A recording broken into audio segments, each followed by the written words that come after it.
All right, welcome everyone. This is Efficiency Lesson D, Trailing Zeros, and you will find this on page 26 of your book. Here are the directions.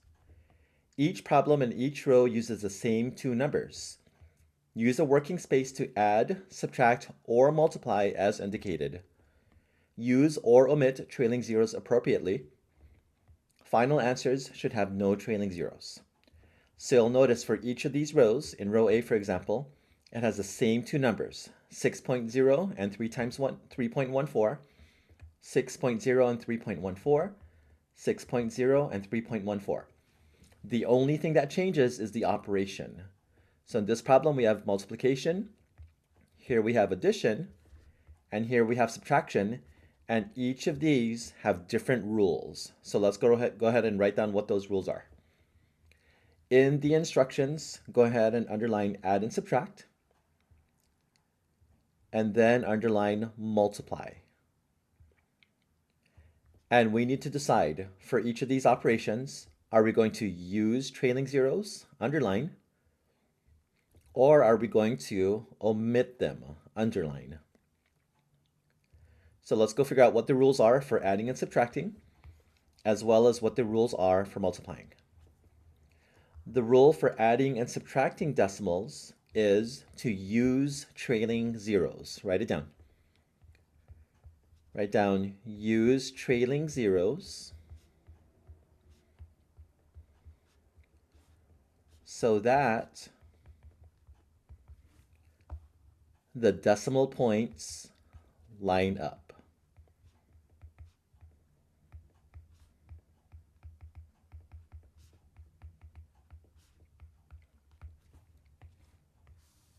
Use trailing zeros so the decimal points line up. And remember from the previous lesson that we want dollars to go at dollars and cents to go at cents. So when you add and subtract, you have to have apples and apples. Let's write that down in blue. Right above it, write down dollars go at dollars.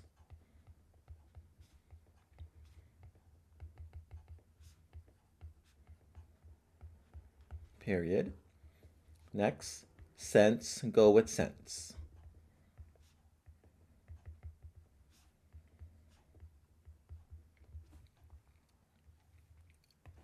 So whenever you add and subtract anything, apples and apples have to go together. So use trailing zeros so that the decimal points line up. That way dollars will go at dollars and cents will go at cents. Next, let's go figure out what the rule is for multiplying decimals.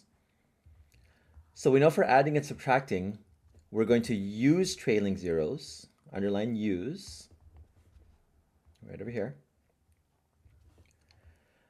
But for multiplying decimals, draw this arrow, we're not going to use trailing zeros, we're going to omit trailing zeros. So write down that rule.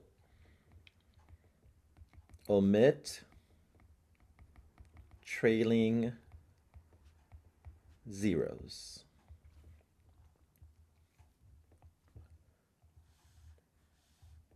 So the rule for multiplying decimals is omit trailing zeros.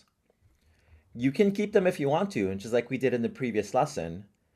But if you keep the trailing zeros, it's going to end up very messy, just like this. If you omit the trailing zeros instead, just like we did here, you end up with the same answer, but it's a lot less work.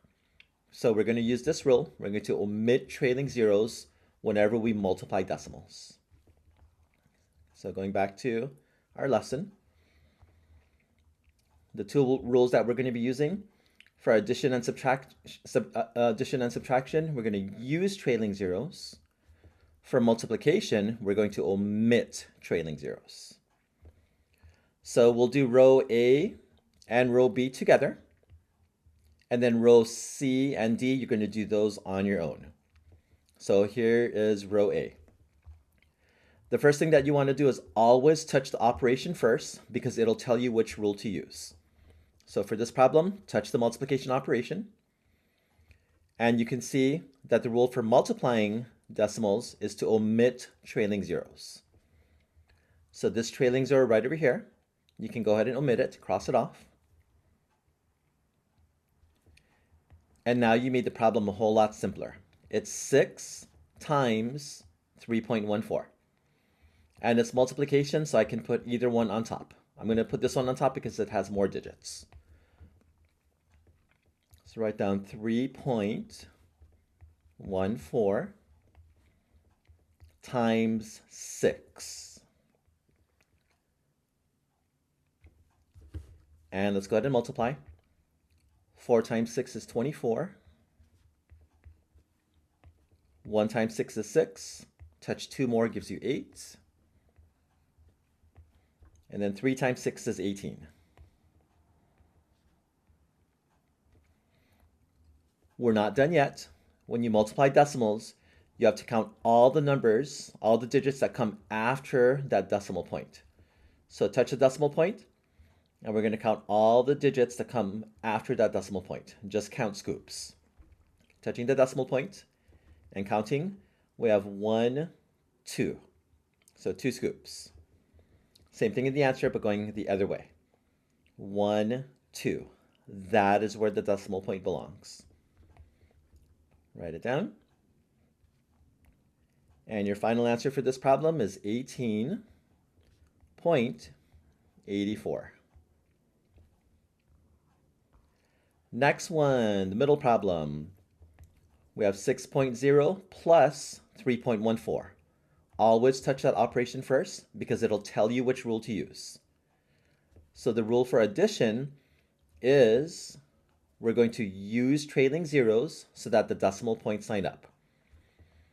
So notice we have a decimal point followed by 1 digit, a decimal point followed by 2 digits. They don't match, so they're not going to line up. The decimal points will not line up. So let's go ahead and use trailing zeros so that the decimal points do line up. If you add a trailing zero here, now you have a decimal followed by 2 digits, a decimal followed by 2 digits. The number of digits matches. So now we will get the correct answer.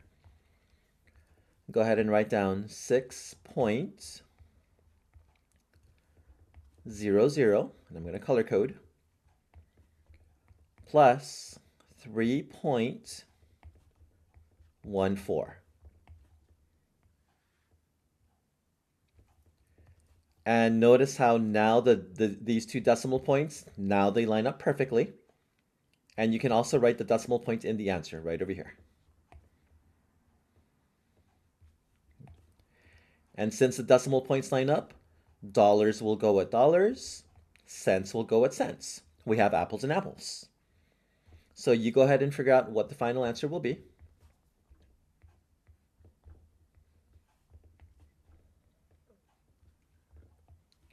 Final answer for this problem is 9.14. If this was a money problem, we would have $9.14. So write down 9.14. Last problem in row A. Always touch that operation first. Don't just look at it, actually touch it with your pencil. We have 6.0 minus 3.14. And when you touch that operation, it tells you what rule to use. So the rule for subtraction is use trailing zeros so that the decimal points line up. So here we have a decimal followed by 1 digit, a decimal followed by 2 digits. The number of decimals do not match up. So let's use trailing zeros. Put a trailing zero there. Now it's a decimal followed by 2 digits, a decimal followed by 2 digits. Now it matches up. Now we will get the correct answer. So write down 6.00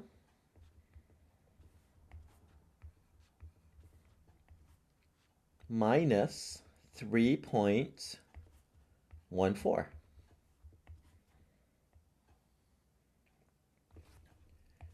And notice how the decimal points line up. Dollars will go with dollars, cents will go with cents. Write your decimal point in the answer as well before you start subtracting. All right, here we go. Touch that 0. 0 minus 4, we can't do that. So looking to the left, what are we going to cross off? We're going to cross off 60. Counting backwards takes us to 59. And we count it backwards one time, so write it down there. 10 minus 4 is 6. 9 minus 1 is 8. And 5 minus 3 is 2. Final answer for this problem, 2.86. And let me color code this so that we can see dollars and dollars and cents. So 2.86. If this was a money problem, the answer would be $2.86. Next up, row B, and the problems are getting a little harder. So always touch the operation first. This is subtraction. And when you touch that operation, it tells you which rule to use. Here it is right there. So for subtraction, use trailing zeros so that the decimal points line up. And notice in this problem, here we have a decimal point followed by 2 digits. But this one here doesn't even have any decimal points. So I need to figure out where the decimal point belongs. Does it go here? Is that the correct spot to write the decimal point? Or does it go here? Is that the correct spot to write the decimal point? Not quite sure. So if you're not sure which side to write the decimal point on, just make it look like money. So if this was money, this is $12. And if you wrote it like this, 12.00, this would also be $12. So this is the correct spot to write that decimal point. That's after the whole number. So add a decimal point. And this time we're going to add 2 trailing zeros. So we have a decimal followed by 2 digits, a decimal followed by 2 digits. Now it matches up, and this will give us the correct answer. Let's go write it down. 12.00 minus 0.15.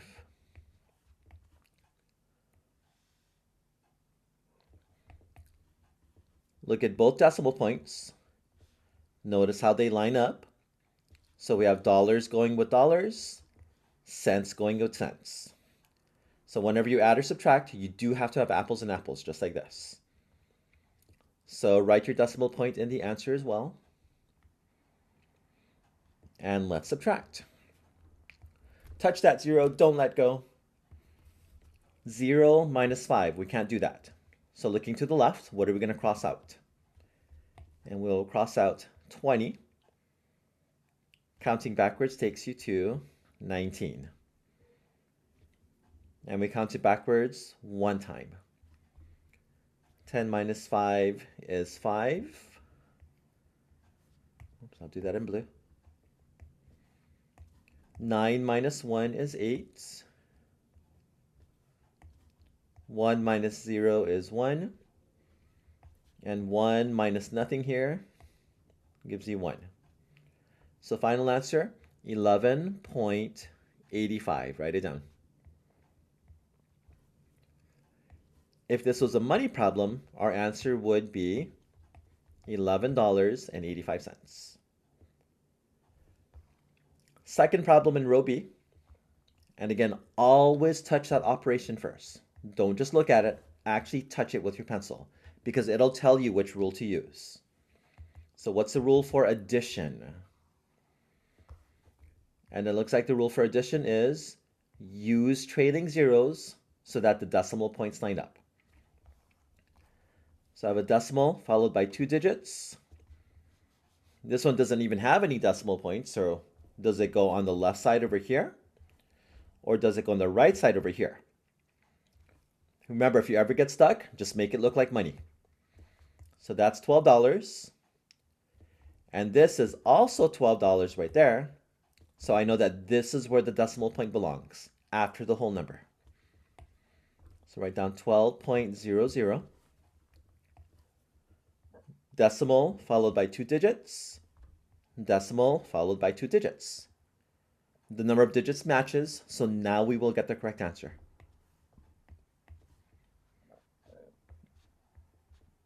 $12.00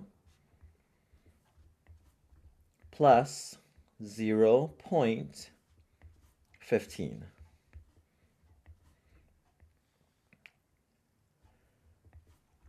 Look at both decimal points. Notice since they both line up, dollars will go at dollars and cents will go at cents. We're doing it correctly.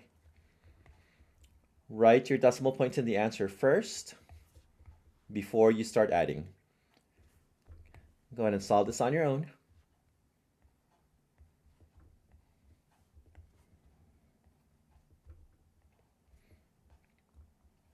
And final answer for this problem, 12.15. If this was a money problem, it would be $12.15. Last problem in row B, touch the operation. It's a multiplication problem, and this is a different rule from adding and subtracting. So the rule for multiplying decimals is right here. Omit trailing zeros. So if you try to do this, if you made this 12.00, the problem would actually get harder. It would end up looking like this from the previous lesson. So don't use trailing zeros for this problem, omit it. Just leave it as 12. And also, any leading zeros like you have here, you can also cross off the leading zero as well. So cross off that zero. And I'm going to make this decimal point darker so that I notice that it's there. It's 0.15, not 15. 0.15. So we have 12 times 0.15. Let's write that down. 12 times 0.15.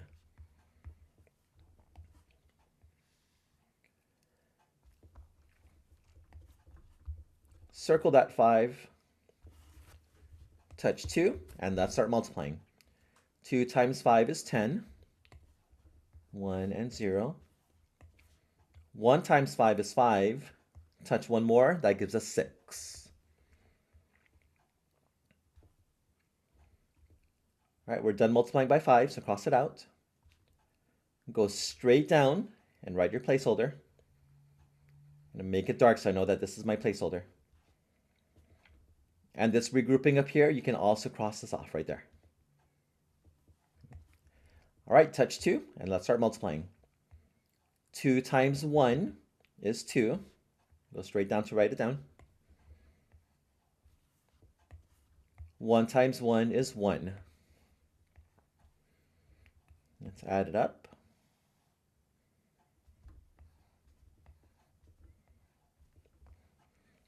And we're not done yet. When we multiply decimals, we have to touch all the decimal points and count how many digits come after it. Just count scoops. So touch the decimal point. We have 1, 2 scoops. Same thing in the answer, but going the other way. 1, 2 scoops. That's where the decimal point belongs. And you can also drop that trailing zero. So the final answer is 1.8.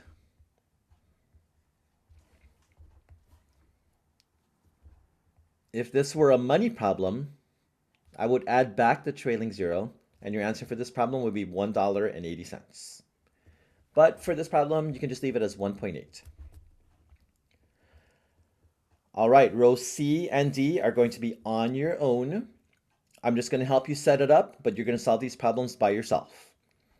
So for row C, remember, always touch the operation first. The rule for addition is right here. Use trailing zeros so that the decimal points line up. So in row C, we have a decimal point followed by 2 digits, decimal point followed by 3 digits. The number of digits after the decimal point do not match up. But if you add a trailing zero here, decimal followed by 3 digits, decimal followed by 3 digits, Now you will get the correct answer. Next one, multiplication. Touch that operation. Don't just look at it. Actually touch it first.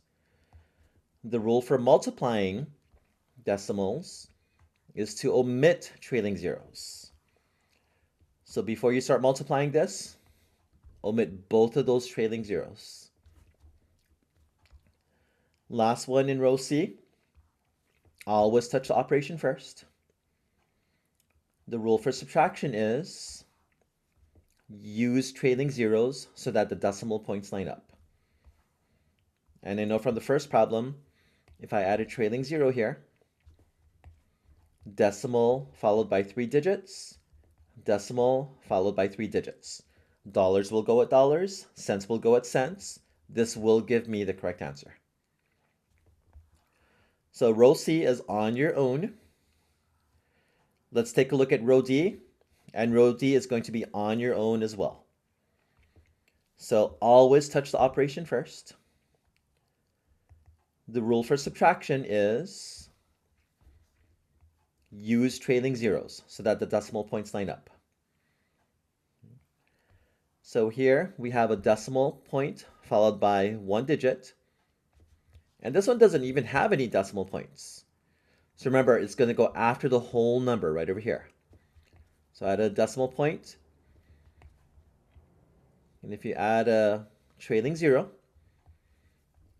decimal followed by one number, or 1 digit, decimal followed by 1 digit. This will get you the correct answer. The one in the middle, same thing here, except it's addition instead of subtraction. So if you add a decimal point at the end of the whole number and then a leading or trailing zero, this will get you the correct answer. Decimal followed by 1 digit, decimal followed by 1 digit. Last one, don't just look at the operation, touch it first with your pencil because it tells you which rule to use. So what's the rule for multiplication? It's right up here. Omit trailing zeros.